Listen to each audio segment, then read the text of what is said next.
Welcome to episode 208 of the Upland Property Experts Podcast. This week, we have a lot to cover. You don't want to miss this. Surprise expansions, new badges to earn multiple sales, another announcement of totems, and ThankMeLater's back, and who knows what shenanigans we'll get into this week, so you don't want to miss this episode. Stay tuned.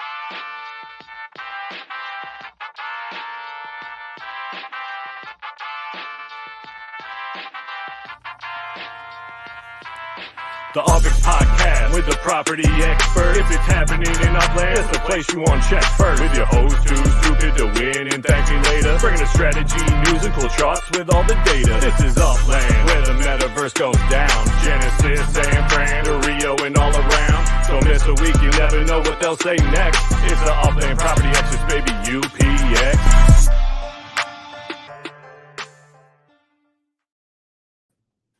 Wow. Talking about a fun backstage. Yeah, I was debating on whether or not I was going to cut the intro. So Dizzy, I don't know if you realize while you were shaking your ass, I put you on stage and I was like, oh man, I really debated on cutting the intro just to show it. I was very tempted. He busted out the Cabbage Patch. He flipped around and dropped it like it was hot for us. And I mean, that was some bravery. And especially you knowing myself and thank me later of how quickly that we'll just like drop something just to embarrass somebody. And Dizzy, if you didn't know, Shaq also has admin, so she saw your little dance too. So oh yeah, I forgot because admins can see it all. Yeah, they can see who's backstage. So well, that made it worth it. That alone, Daddy D, thank you. Yes. Outstanding. Sorry. I had a burp. Get it together. I had a burp. I just couldn't let it go, so I had to mute myself. A lot going on from surprise announcements of releases of city expansions. That's new.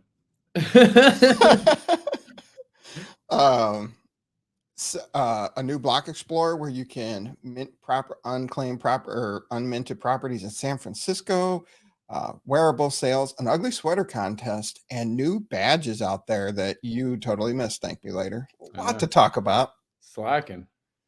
And of course, the secondary market update, and which is kind of interesting. I was excited about that. I got to get it together. I kind of changed my mind of how I wanted to do things really quick because I wanted to talk just the way things flow. But anyway, it all makes sense in my mind, and that's what matters, okay? So we had the London expansion. We had that going on. They announced it Sunday, just like, hey, tomorrow morning we're going to drop 25,000 properties in 18 new neighborhoods in London. So that was a real shocker. It came out of nowhere, and everybody was thinking that it was going to be a Tokyo expansion because they saw the lines on another city over by Tokyo. Everybody was getting hyped for that, and all of a sudden, Upland tricks you and says, "Nah, we're just going to expand London." What were your thoughts overall on that? I mean, I'm given the numbers. I mean, we've been reviewing the numbers each week. I mean, London's been performing well. I mean, I think Tokyo's had a lot of shine, but I'm glad. I mean, it shows that they're not just going to like forget some of these other international cities. So, I mean, I'm kind of sorry I missed it. Sounds like it was a cool event. Yeah. Ooh, happy MFer had to wait 4 hours for a block explorer. Didn't get one. Now, I did find it interesting with it not giving people the few days in advance, week in advance notice that they were expanding, and you didn't have the fire sale. A lot of people weren't as liquid as they were for it. I thought that was interesting.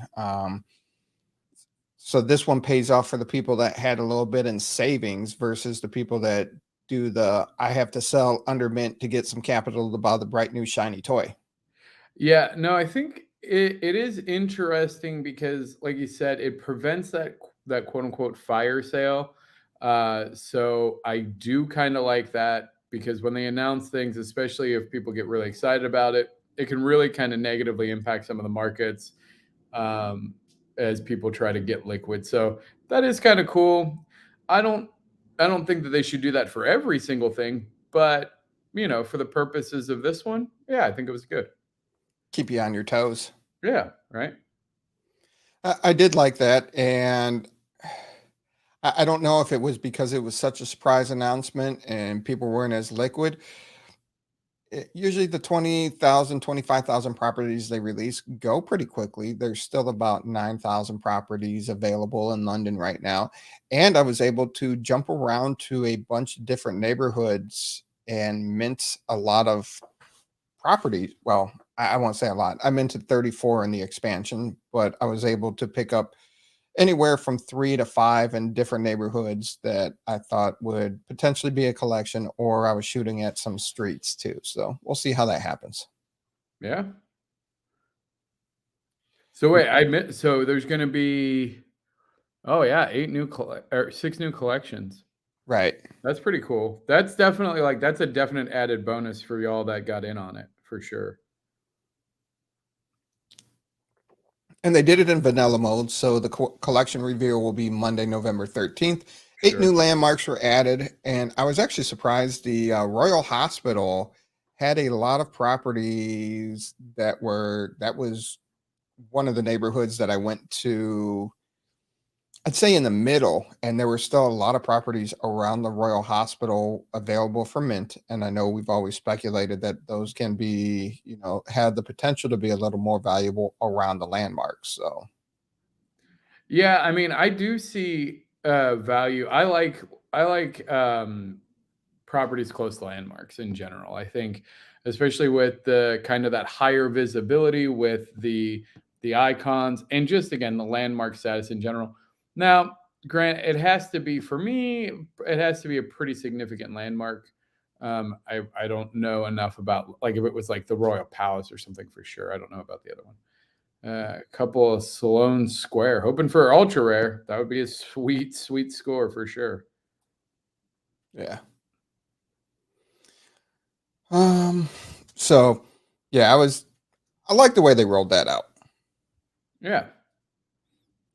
And we'll see what Upland does a little further in the future there. And once again, still like the vanilla collection release, the vanilla release. So, and moving on to the secondary market update. Wrong way. This way. I'll get them straight sooner or later. Goodness gracious, doing a dance. I don't know. Got to work on having Shaq or Dizzy control these for us. So top 10 city floors in Upland. London took a hit. And at first I thought it was, jail properties, because it took a 46% hit in the UPX floor. Yeah, but with what you were saying about the expansion, though, it sounds like the expansion had some pretty reasonably priced pieces. Is that true or no?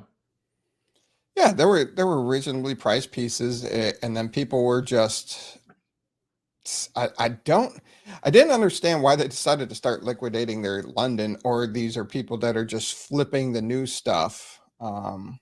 It looks more that people are flipping the new stuff.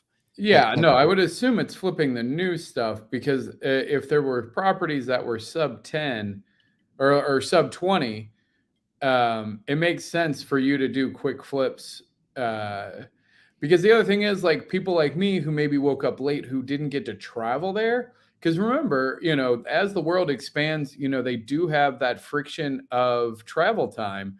So I could imagine that there could have been a lot of sales happening where people were buying and flipping these vanilla properties for, 30 to 50% margin just quickly for people who weren't able to travel there. I would think that, like, that to me would make, there's a certain amount of logic there. Yeah. Happy MFer was saying there were some 10K mint neighborhoods, and that makes a lot of sense. You're going to double your money, which is still well under the floor. And that's a great, opportunity for, as you said, people like you that didn't travel there. And if you want a piece of it, you can get it at a little higher markup, but it was cheaper than what the floor was before. Correct. So that was, and that was the other thing is, since people didn't have a lot of heads up about it, the UPX floor stayed pretty stable. The US dollar floor stayed pretty stable itself too. You didn't see the drops that we've normally seen over the past couple of years tracking this data. Yeah, no, again, like that's pretty cool, honestly. So that depends on how you want it. I say that has a plus impact on the overall economy doing something like that. Well, I mean, I don't think it has a net negative. Okay, a neutral. Yeah, and if anything, I would say it gets the community and people excited. So even like the other thing is you got to keep in mind that even a net neutral to the economy, but a positive to say the media around it, just the conversations, the community transactions, player engagement, like those are going to be key metrics for something like that. Especially on something short term, like you want that kind of that buzz, that hype, and then it's going to keep people on their toes, right? Because now they're like, oh man, I got to make sure that I'm watching my Upland because I missed that London expansion, I missed an opportunity to get a badge. It creates that FOMO, which hasn't really Upland's been doing a lot of things. But I don't know about you, but it just that there hasn't been that FOMO. This kind of felt like for the first thing that I haven't been able to get a part of, like that I was like, oh dang, like I actually missed out on something that seemed pretty cool. So a little bit more FOMO action here, probably looking for that community engagement more than necessarily economy impact. Gotcha. And that makes sense. Oh yeah, plus the team probably gets more USD because you're right. Because again, if people don't have time to liquidate and they want to get in on it, that's a very good observation there, Boulder. Oh, look at that! Happy MF already knows where we're going here shortly. The floor in London looking good to buy for UPX and sell for US dollar as well. Yes. All right. Highest Upland city arbitrages. Manhattan's back on top with San Francisco, and surprisingly, Nashville's in there. Get it, Nashville. Yeah. So these are great places where you can buy for US dollar and flip for UPX. Once again, you saw the streamer, not financial advice.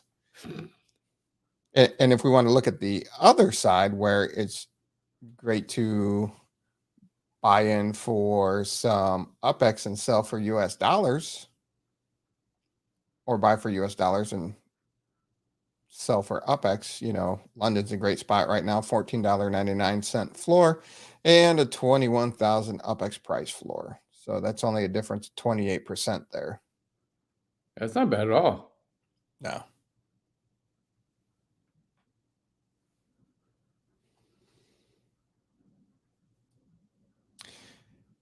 Going back 12 weeks, pretty positive. I was surprised to see the numbers going back 12 weeks that were Wow.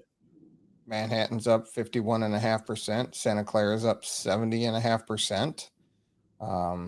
London's the anomaly just because they had the expansion this week, but San Francisco's up almost 28%, Arlington's up almost 26%.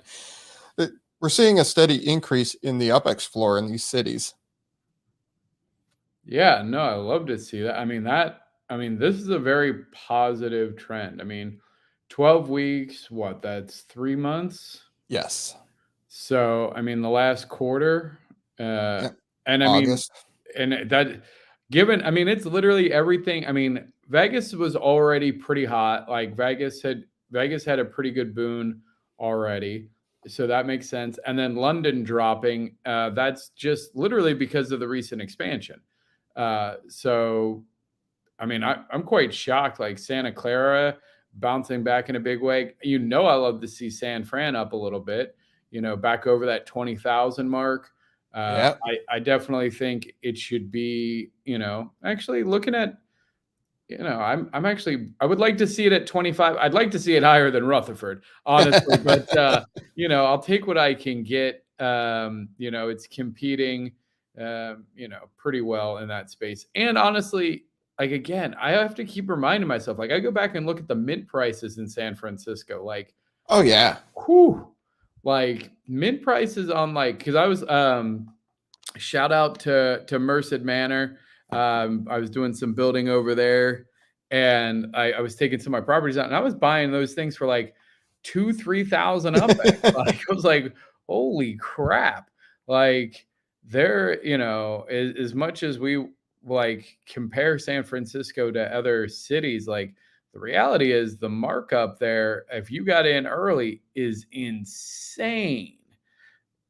Yeah. Look, see, bought for 150,000 UPX. Like, are you kidding? Like, man, I have like, I don't know, a dozen or so properties there, and I probably paid 150,000 UPX for all of them. Right. Like, that's the wild thing. Like, there's some big money in San Francisco. So I think we kind of underplay it because comparatively, it's like, oh, well, and especially when you compare it to Manhattan, right?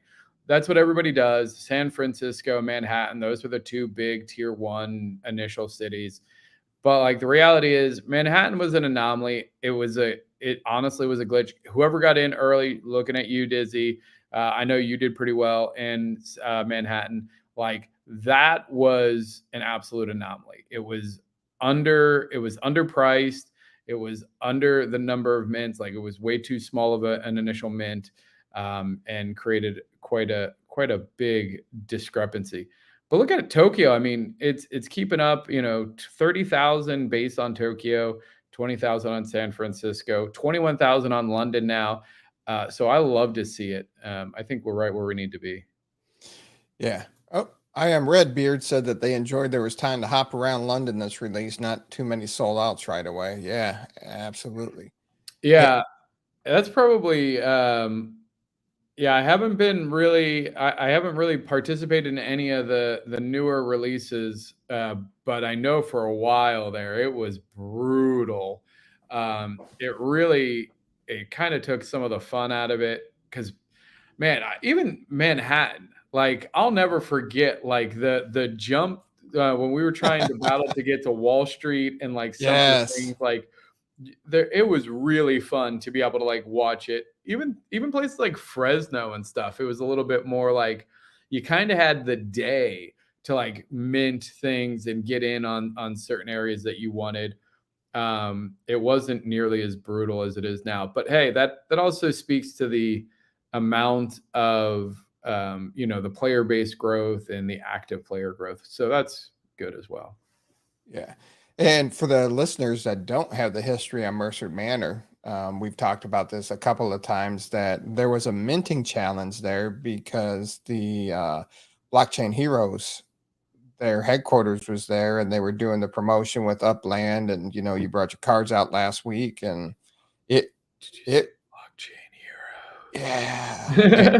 and you got your Super Miles card. There were 25 Super Miles cards. Oh yeah. Yeah, on wax. Oh my God. And it was just nonstop minting, and it was going crazy. June, yourself, myself, Recurrier, a lot of people just going and minting and just watching the leaderboard and mint, and that was fun. That was a blast. And then just trying to stay in so you can secure yourself a Miles card. And at the time you're like, oh my God, another 5,000 UPX property, another 3,500 UPX property. Oh, this one's an 8,000 UPX property. And you're like, I'm running out of UPX. And now you're like, I'd love to get those prices. Right. Yeah, it's wild.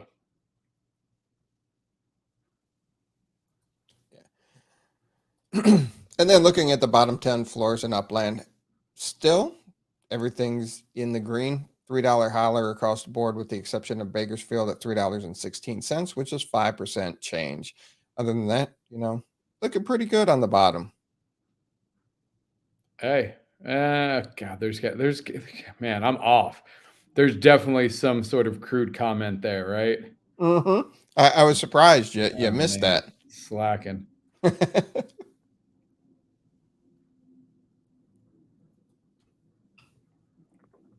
All right, we talked there. All right, introducing Mint Masters. They announced this after the London release. And they're like, oh, yeah, by the way, we decided to implement this. We didn't tell you about this, but we're giving everybody that participated that met the qualifications a badge. Yeah, so tell me more about this.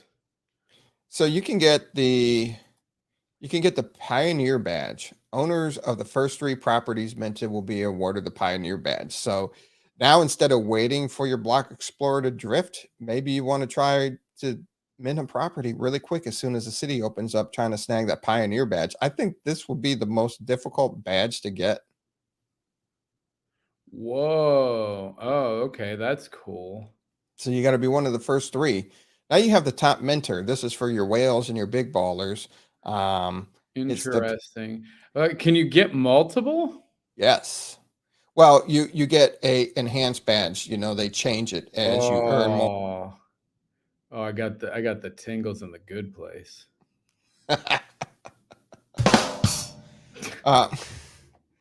And now you got the big fish. The 3 largest properties will receive the big fish badge. And then the players who mint the 3 smallest properties will get the cozy badge. Oh, dang. Now you can only earn 1 badge for each activity during the same city release or expansion. And then if you achieve a top 3 placement in the same activity multiple times within the same city release or expansion, any duplicate badges will go to the next qualified player. So if you're in London, you can only get it once for London. Gotcha. Now, if you have the Mint Master badge in different city release. So honestly, like you didn't get a badge then. No, I didn't. Oh, well, given like that those were the badges, I feel like I probably wouldn't have gotten a badge. And I love that Dizzy's gonna have like a badass badge. Like, yeah, Dizzy did earn a top minter badge. hell yeah, he did. Now you. Oh, sorry. Oh, God. You can continue stroking Dizzy. Just go on, you fool. Now you have the evolving Mint Master badges. So say you win the same Mint Master badge in a different city release and expansion, you'll be replaced with a more evolved, upgraded version. So That's awesome. Yep. And then Dizzy was a top minter badge winner. Shocker. 248 properties. I like the cozy badge. Like, that's kind of a fun thing. Yeah. So this is going to be for each expansion, each everything? Yes. Oh, damn them. Damn. Oh, yeah, I guess that's true. It's really only the FSA players that can get the tiny ones then. I didn't think of that. Yeah. Oh. Well, no, I don't like that. I mean, I do. I'm glad for them, but like they should have like smallest non-FSA. But interesting. City props are not always reserved for fast. In London, the UPX per up square was so high that a few of the TGE smaller props were priced out of FSA range. Oh, okay.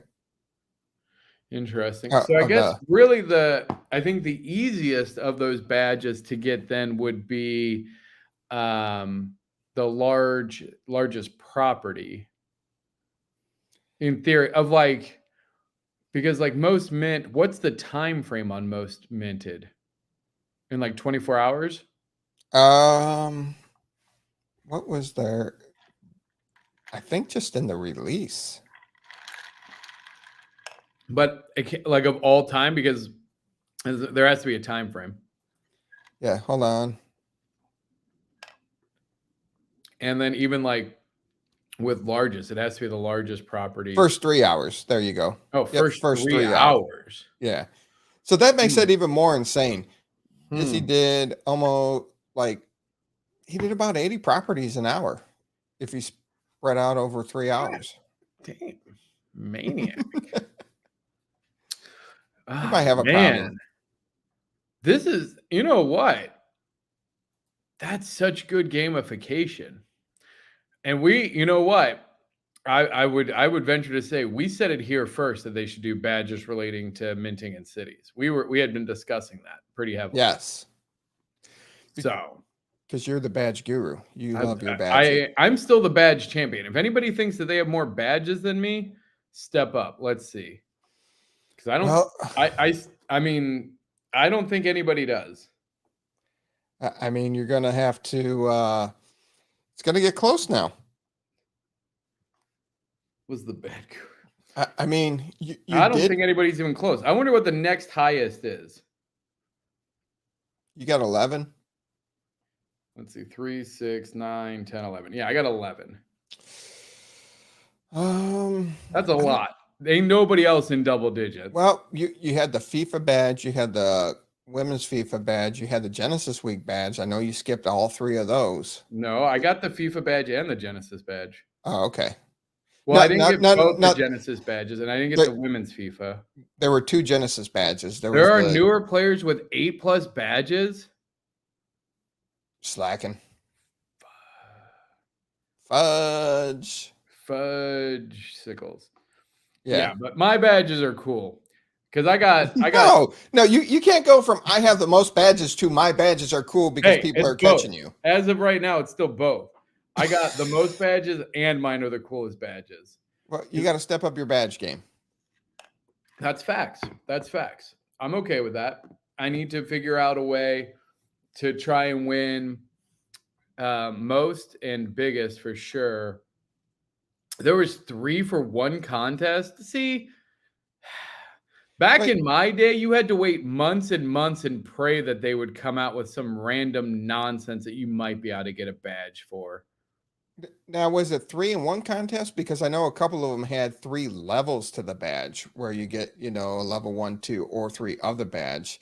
Which contest was that, Goldsmith, that there were 3 for 1 contest? Because I missed that one too.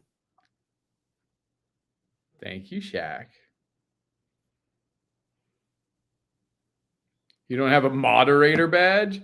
Damn, Lily. Shots fired. Mm-hmm. Yeah, but I got Santa and I got Hood Champ. Dude, my badges are awesome. Screw. Why? Y'all coming in here hating. I mean, you started throwing that.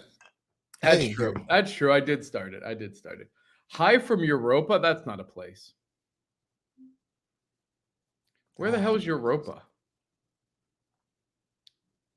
Europe. Oh, you just misspelled Europe? Yeah. Oh, okay. I don't know. I thought he might have been from like Middle Earth. What do I know? He's from Estonia. Oh. No, he's not from Estonia. All the same event. Oh, wow. 3 for yeah. Damn. oh yeah. I did miss that. That was a good event. I should have got that one too. Dang. I really should have. Yeah. So the Golden City Rush, I really liked. Thanks, Dizzy. There you go. 3 badges at the same time. What if you won $1 million UPX? I'd do 3 badges at the same time. All right. So we had the Golden City Rush.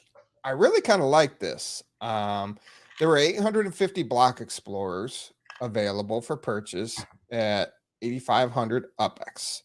What this gave you is, first you got the Technicolor connector block explorers, what they called it, aka the Golden Gate Bridge mock-up. But it gives you the ability to buy a lost San Francisco property ranging anywhere from 10,800 UPX to 166,320 UPX, and they might be part of a collection too. That's That's super cool. I like that. Yeah. Yeah. I didn't like how the Upland Bureau would just release properties and it was just, that random chance. Yeah, I did not like that at all. It seemed super sketch too. Yeah. I do like this, you get the Block Explorer and the 8500 UpX buys the Block Explorer. And then depending on, the random property assigned to you, you have 25 hours to purchase that property. If not, it goes up for, anybody else to get. There will Yeah. still be an opportunity if people choose not to purchase a property or can't afford the property. Yeah. Now it's interesting. Like if somebody do they have the Block Explorers now? Like, can you sell the Block Explorer? If you sell the Block Explorer during that 24-hour or trade the Block Explorer during that 25-hour window, does that minting capability transfer with the Block Explorer? Does anybody know? Reading through the article, it does not say if you sell the Block Explorer, does that transfer the rights? Because it says once a player acquires a Technicolor connector Block Explorer, the Upland team will send them an email within a few hours. So you'd have to sell it right away, but I don't know if that also transfers the email and you get the property. Saying no transfer. I mean, that would make sense. But you have people Snapshots are at purchase only. You had people. That's kind of cool.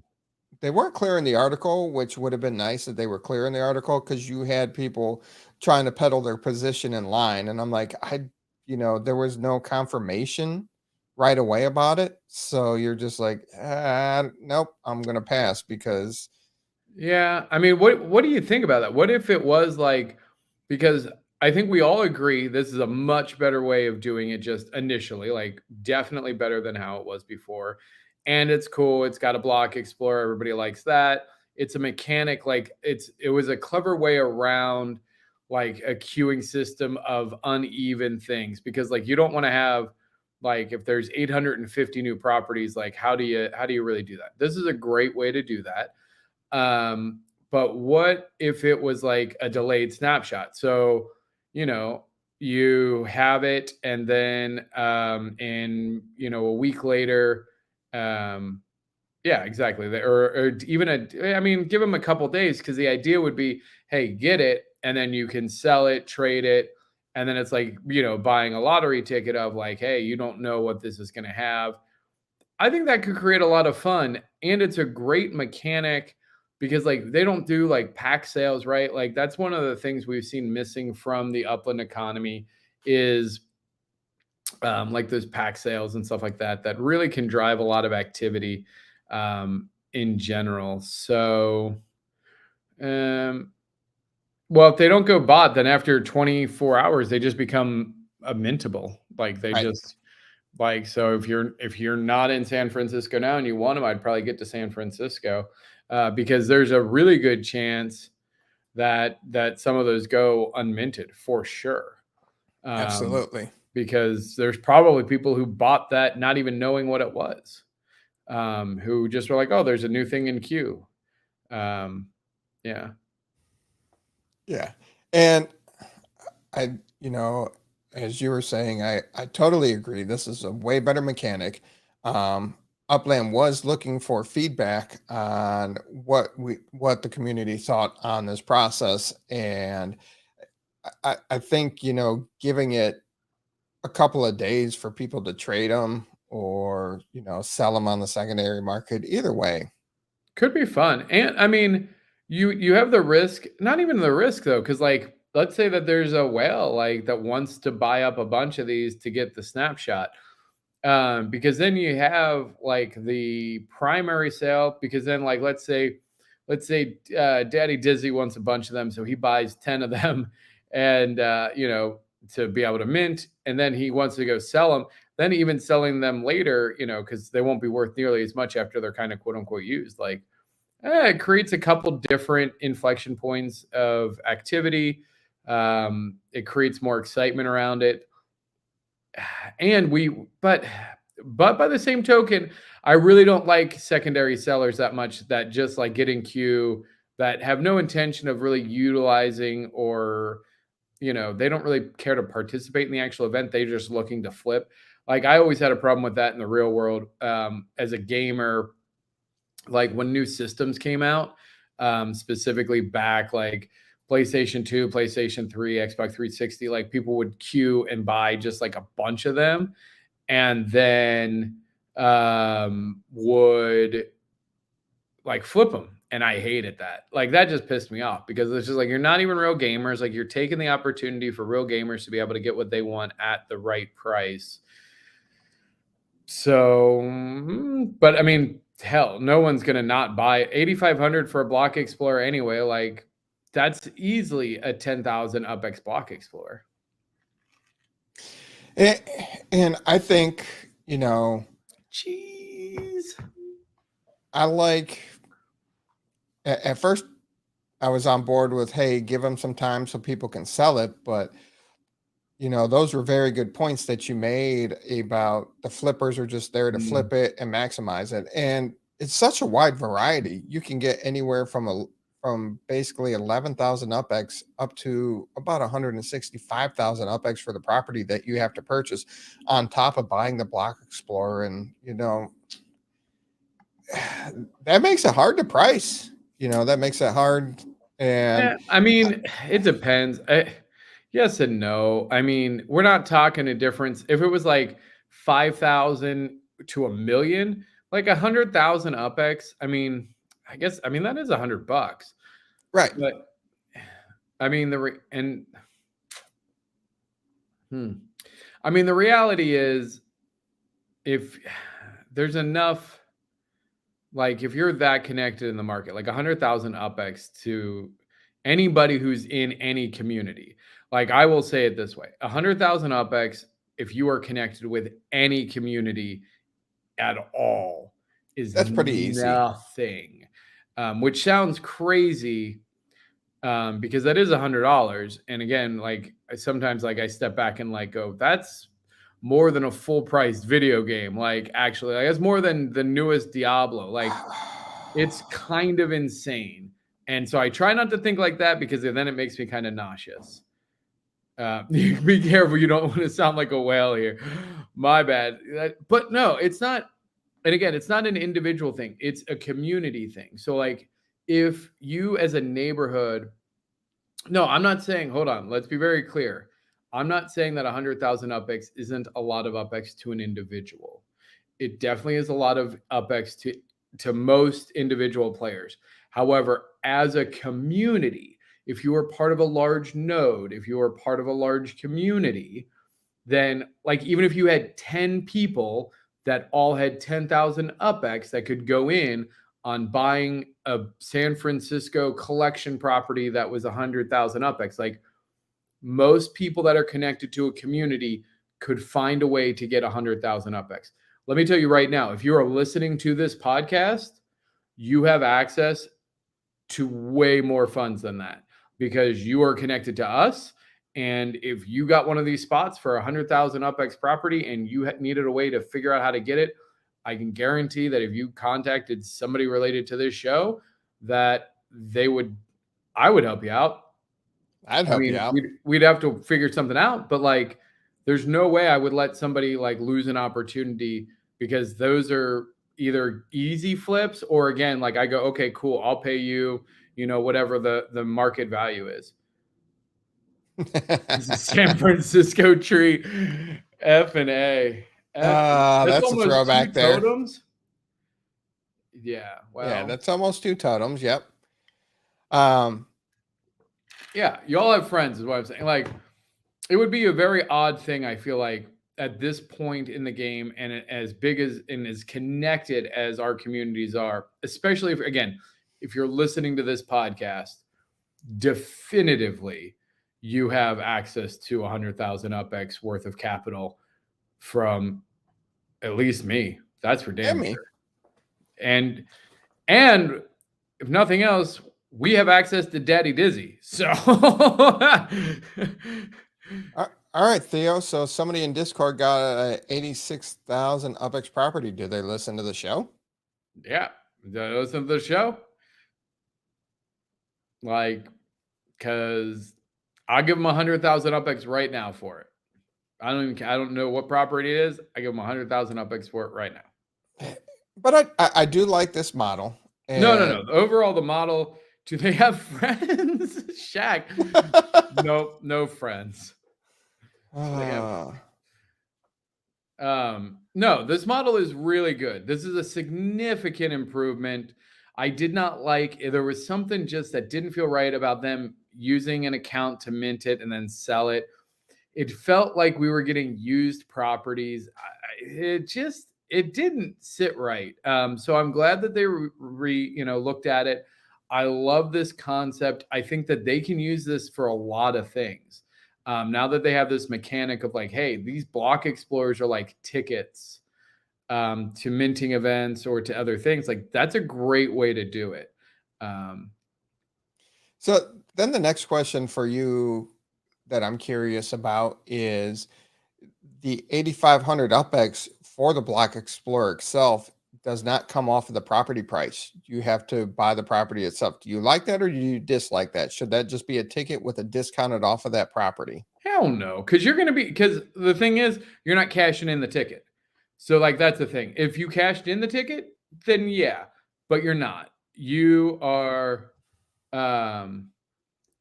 Oh, I got one of the Presidio National Park. Oh, nice. Well, cool. If you need help paying for it, let me know. Ooh, Because Happy the MF, reality is, he's tempting you with a one address for 100K. wait, actually, because I would almost like, there's almost no chance I wouldn't do that, Happy. In San Francisco. Anyway, And can you imagine, finding the lost properties of Manhattan this way? I would love that.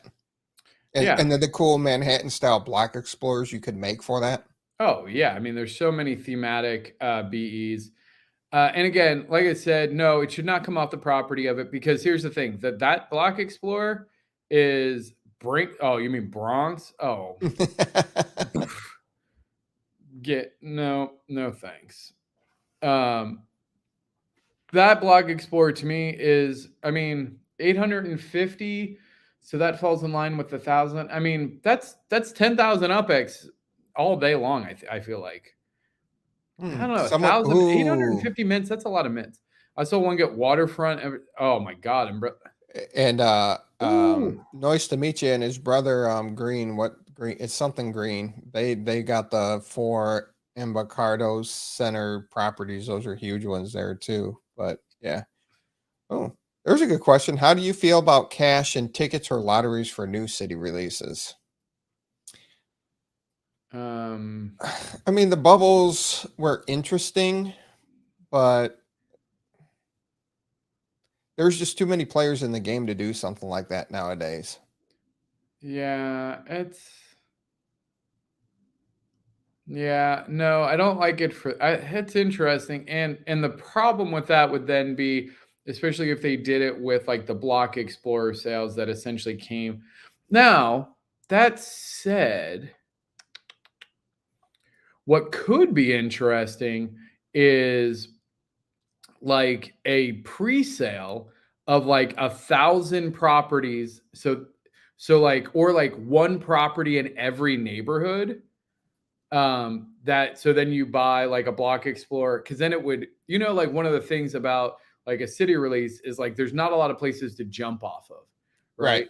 So imagine that they do a 24-hour pre-sale and it's like either like 100 properties or one property in each neighborhood. And then those are raffled off like using the same Block Explorer thing. And then those can be minted like the day before, because then you have like seated areas in each area. Plus, like that would be really cool because you get a lot of visits, because you'd have a lot of people jump into your property. So that could be kind of cool. I do like that idea, auction off. Well, not auction. No, not auction. It'd be the same thing. Lottery ticket. You would just do the Block Explorer. Yep. Right. So you do the Block Explorer thing, and then that would seed, a handful of properties around the city. Yeah, that could be kind of cool. Yeah. Ooh. Oh. Now Rodrigo said treasure hunting for properties. I don't know if you saw this today, but they did suspend treasure hunting on the web, or I mean on the desktop. You can only treasure hunt on the app. So you can't treasure hunt on the Ooh. web because they were identified some advantages, or it was compromised using the web browser. So they suspended that for now. TH just got destroyed. I mean, I don't know. I mean, destroyed's probably a bit dramatic. If nerfed might be a better term. You can still treasure on mobile. Honestly, I mean, there was a lot of issues with bots and things like that. No, it's not breaking news. That's going to hurt me. I only do Upland on my desktop. I wonder why my visits went down. Yeah, that's true. Well, I mean, it just started today. So, yeah, they just stopped the web browser. I don't say most is mobile. I would say, to me, mobile is the most important aspect of their platform. To me, having Upland be mobile first, mobile friendly is a key for them dominating the market moving forward, because most people are not going to. Oh yeah, we knew it existed. It just got a lot worse. That's exactly right. Like, I think it started to get more advanced, and honestly, I don't think it even got more advanced. I think it just got more widely used, is what it was. Sure. Yeah, no, you might actually have to do the work to hunt.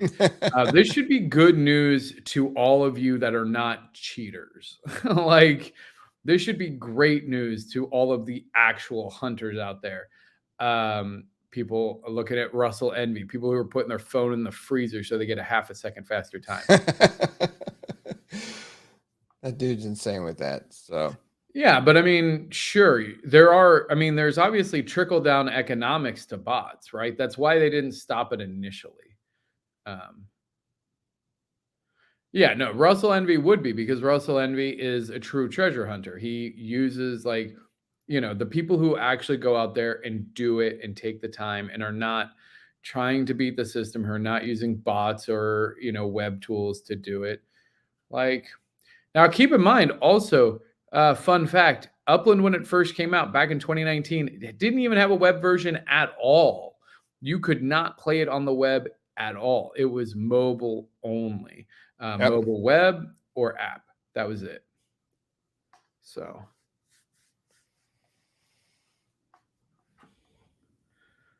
Oh, no, because it will take me about 50% longer to hunt and lose about a third. Yeah.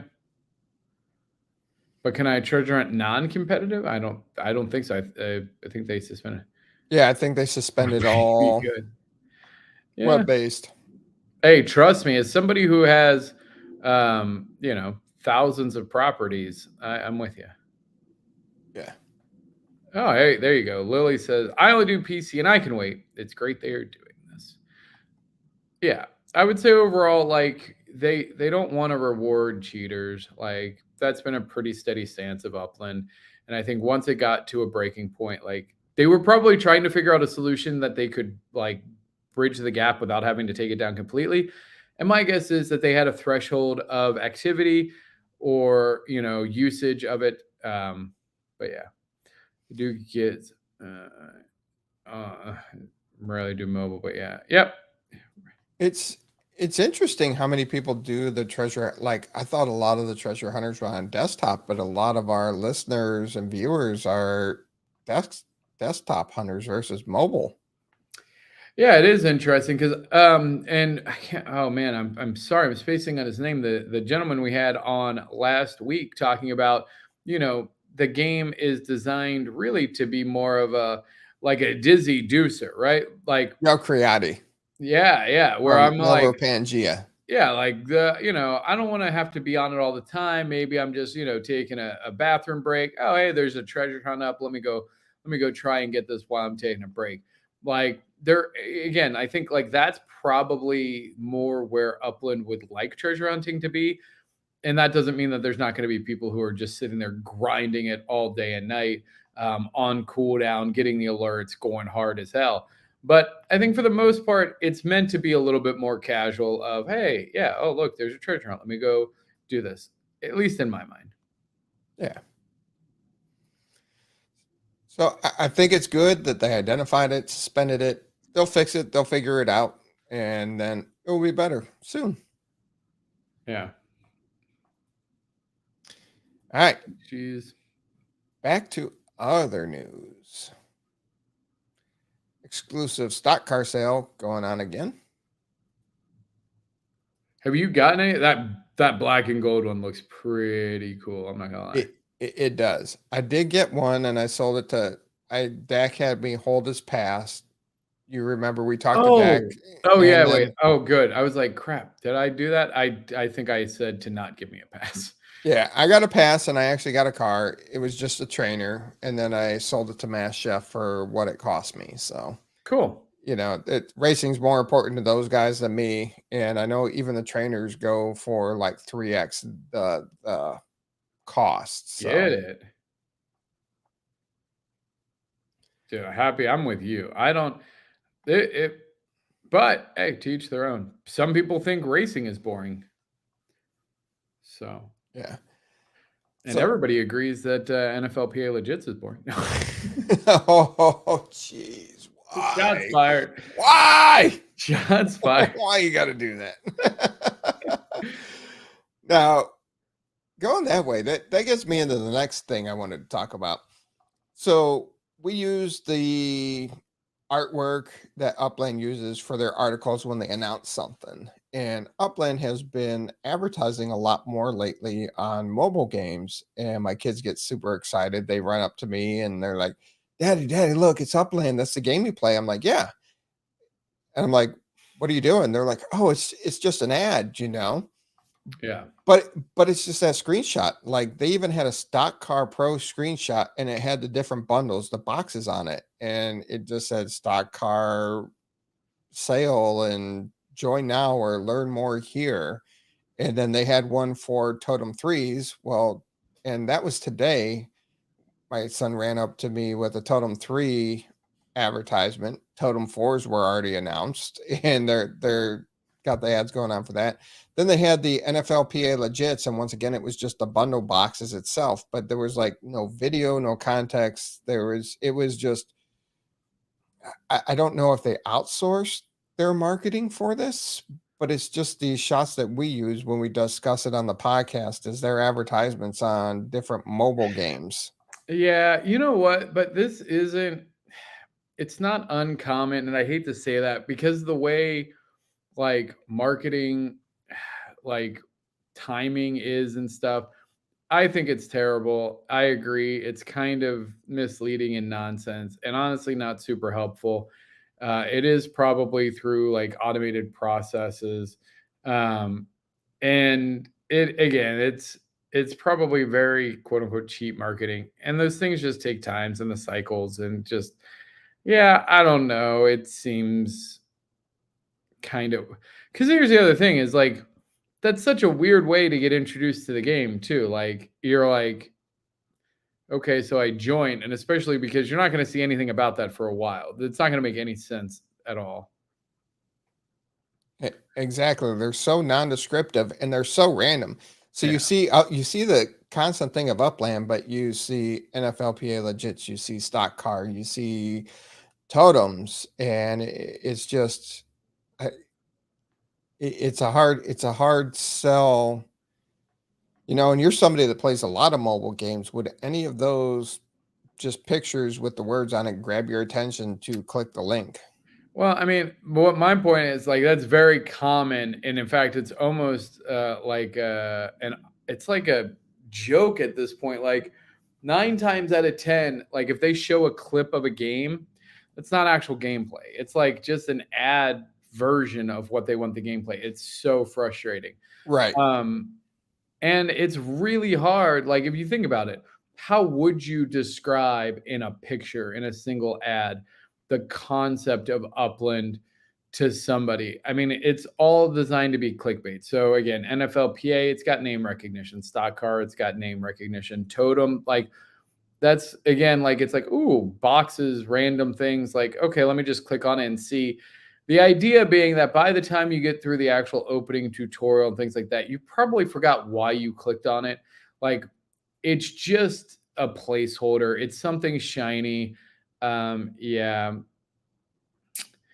I mean, again, I don't think there would be a way. And you know what? Hey, here's an opportunity for Upland. Make an ad contest, like 100,000 UPX or something. Give away something to have people try to create a single page ad, a single ad that like would highlight like what does Upland mean to you? How would you tell your friends if you were going to design an ad to tell people about Upland to get them to click to join? Make it 500,000. I mean, it doesn't matter. Give them a million UPX if they could do a good one. Like it would be worth it. And the reality is, hell, you could do that. If you had that ad, you could do that and put your referral code on there. And you could actually make bank, assuming that they still do the 50% referral off the first. I don't know if $100. First $100. Yeah. So I mean, but now here's the thing, and that was my other concern. And Happy kind of touched on it too. Is okay. So NFLPA name recognition, you can buy stuff. You click on it, but does that start the person off on the ad that they click? Does that take them to that? Does it take them to the stock car? Hey, here's a stock car. And you start walking them through the tutorial of the stock car and say, oh, by the way, you can buy properties and you can do this and that. Or does it just bring you to the game and then all of a sudden it walks you through the tutorial? Like, here's a property. No, it would just walk you to the game. There's no chance. There's no chance it's anything smarter than that.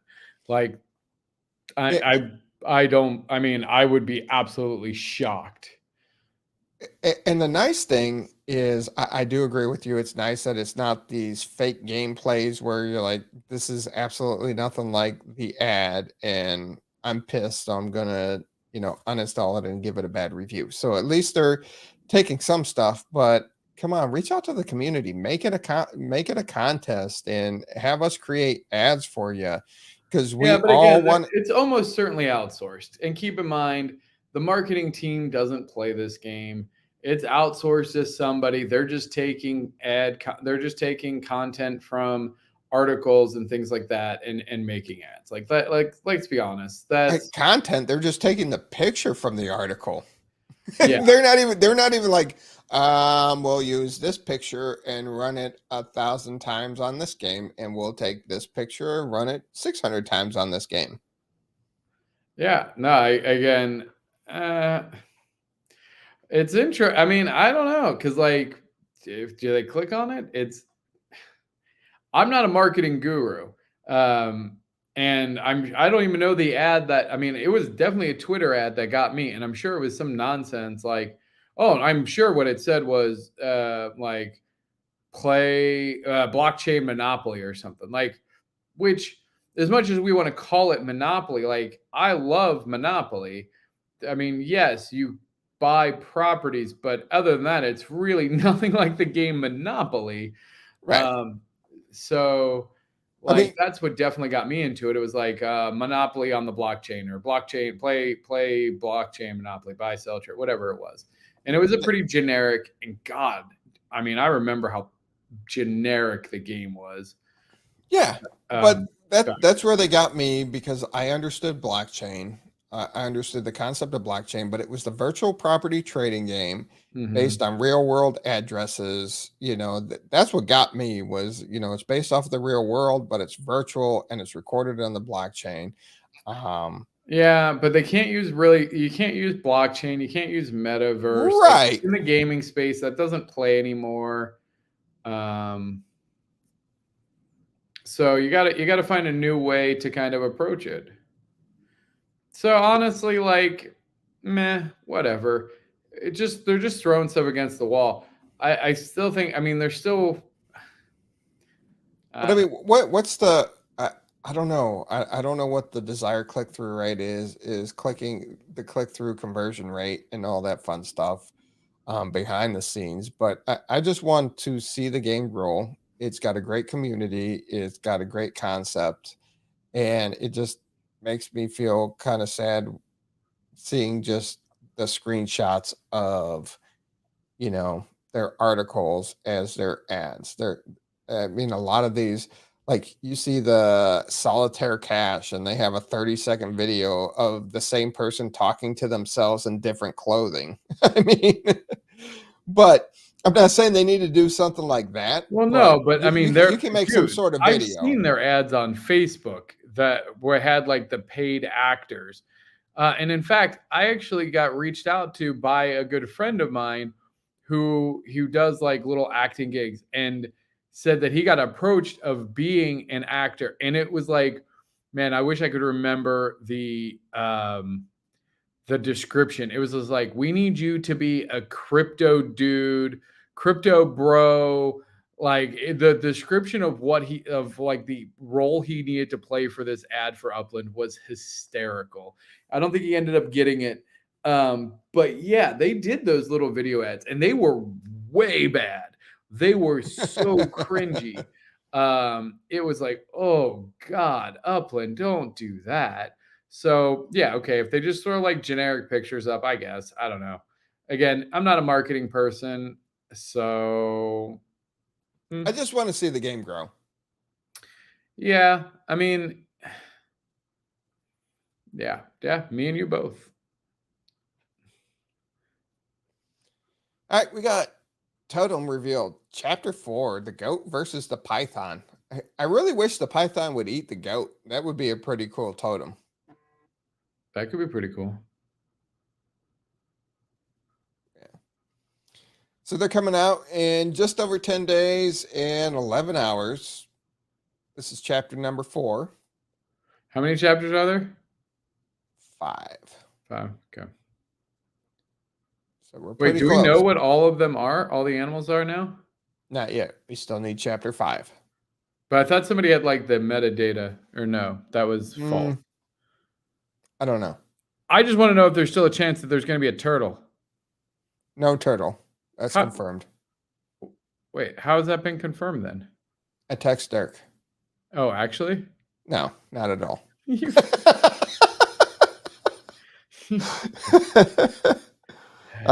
They did reveal what they were. Okay. Gorilla and cheetah. Oh, boo.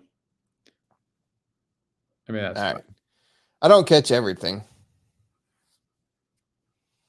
Anyway. So, you going hard for chapter 4?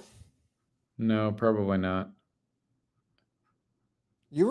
So if we go all the way back to chapter 1, I can pull the video and you're just like, I'm getting as many as I can, and that's because it's going to be great, and I'm going to have like because I thought they were different. I didn't. The reality is that they're just temporary. I thought they were like lifelong life givers. They're not. They're like you get like 2 or 3 rounds out of them. Like I thought it's Spud.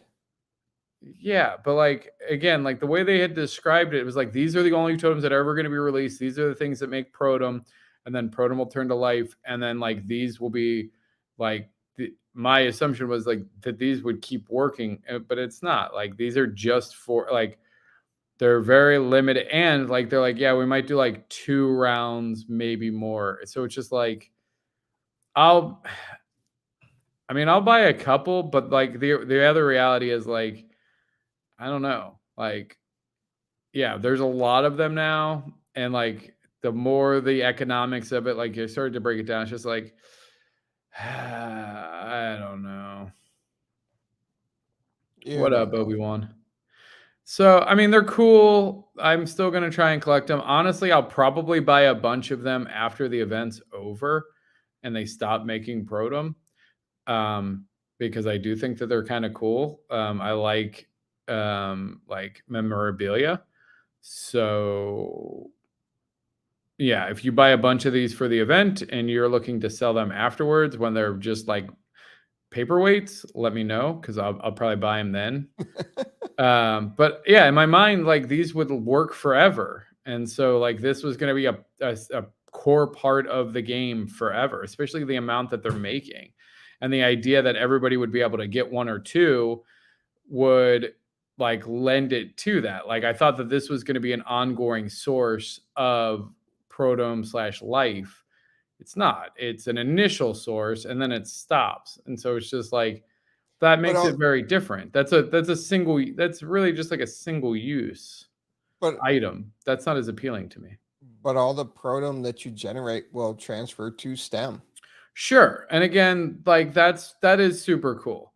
But the value in it for me was that I was under the assumption, obviously incorrectly, that they were going to have value forever, that these were the totems that were the life totems that, again, right now it's creating Protom and the Protom turns to life.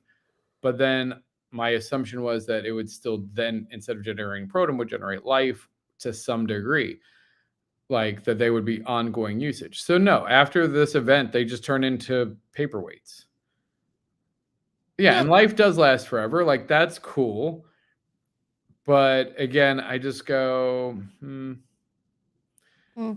it's not the value for me was the fact that they, in my mind, they were going to be able to generate generate life forever. Like that these were the sources of life for the game forever. Your STEM will be based off of how much Protom you earn off of these initially. Yes, that's correct. Yeah, they are unique items. They are one of ones, which is cool.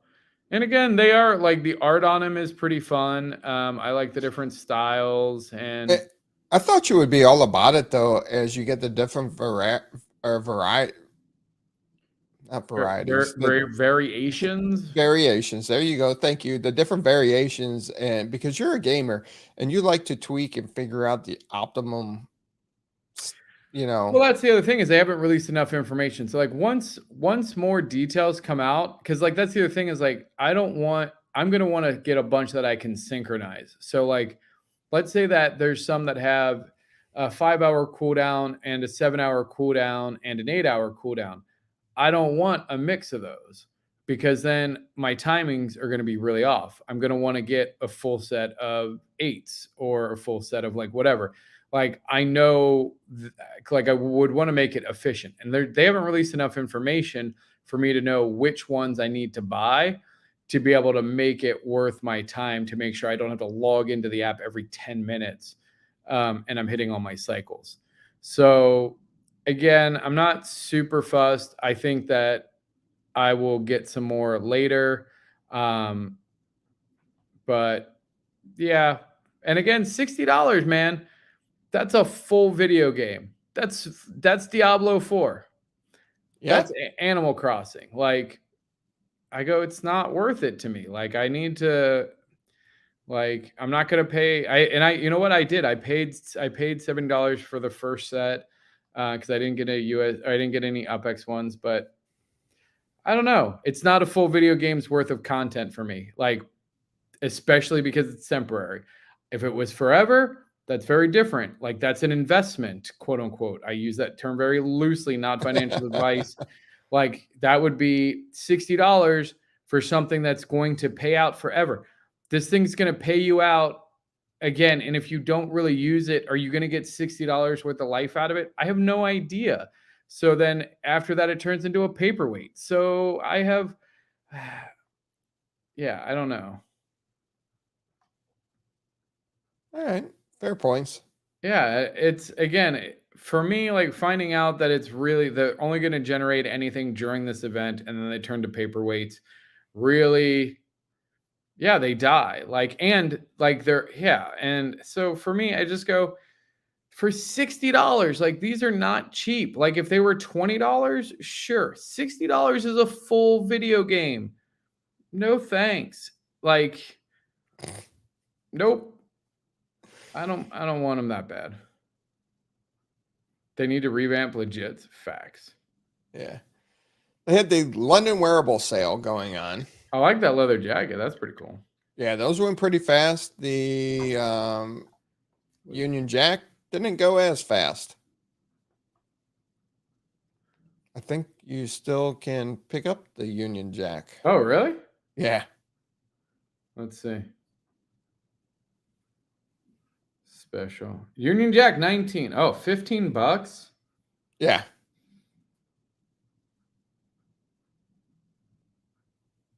Yeah, there's only 75. I'll buy it. Yeah. The Anarchy outfit went pretty quick.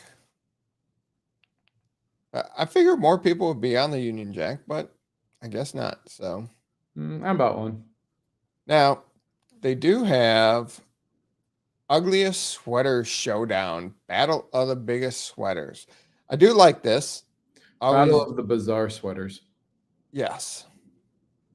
Now there's going to be 10 design winners, right? And you win 0.3 spark and your own ugly sweater wearable. But 0.3 spark's a huge prize.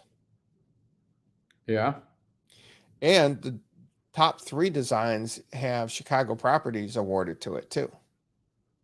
That's kind of cool. Yeah. And the competition is going on from now, Thursday, November 9th, 2023 to November 30th at 9 a.m. Pacific time.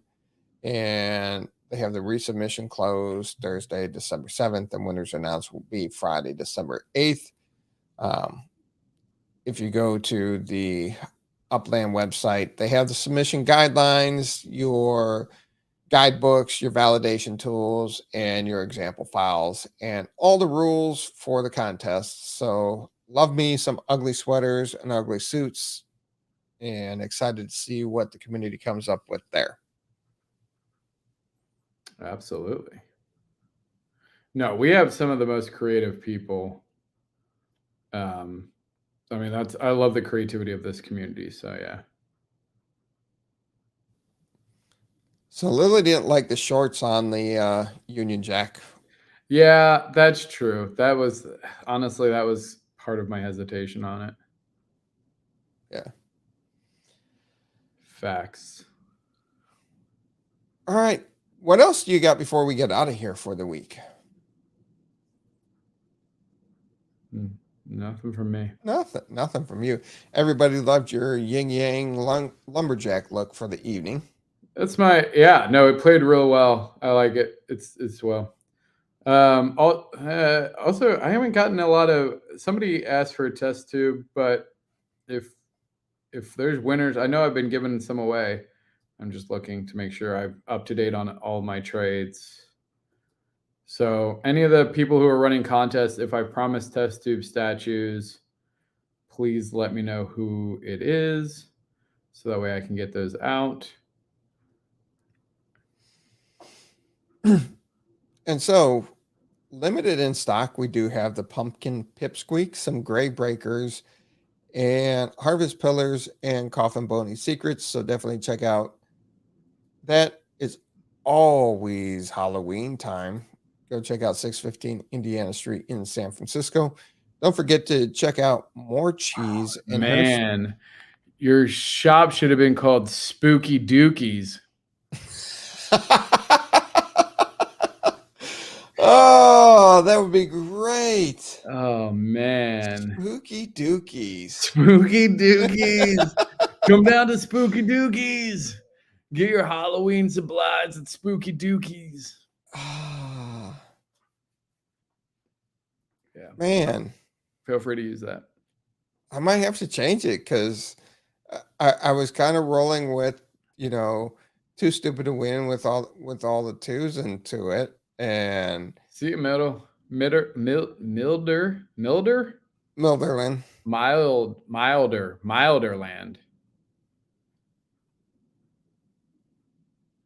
5:30 in the morning. You're a champ. Oh, yeah. Hey, Milderland, if you're still on, send me a trade for a test tube. It's yours. And if not, maybe you listened to it, or you missed it, or you missed out because you had to go to bed, and that's a bummer. But if you're still around, send me an offer on a high mint test tube. It's yours. Yeah, because I was on Too Haunted, Too Horrific. Ew.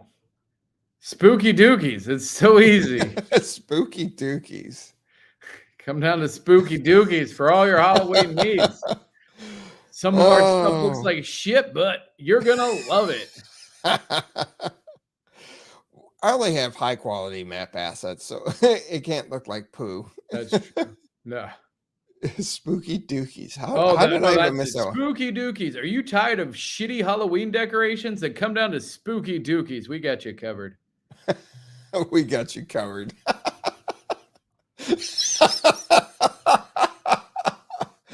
Oh. Wow. Yes. We got you covered. No, you need to update that so it's poop and ghosts. Oh, Spooky Dookies. We got you covered. What test tube? What test tube? Somebody explain to Middlerland the map assets, my brother. Map assets. Yeah, I'm giving you a free one. Just offer me a trade on any mint like over 60, and it's yours. They usually sell for $111. But for you, because you're such a champion, staying up till 5:30 in the morning to listen to our nonsense, that's a champion. It's nothing. Just go back to bed. Yeah, I'm giving it to him for map free. Asset. Go ahead. It's a map asset in. I love the fact that maybe Middlerland doesn't even play Upland. He does. There it is, the Spooky Dookie logo. Yeah, for Middlerland, it's free because what a champion. Plus, I like his little bird thing. It's kind of creepy. But yeah. All right. We'll get out of here for this week, I think. We ran on the Spooky Dookies. We got you covered, and that's gonna we got you covered down at Spooky Dookies. Oh, geez. Ah, man. All right. Everybody be safe. Have fun. See you out there in the metaverse. Talk to you soon.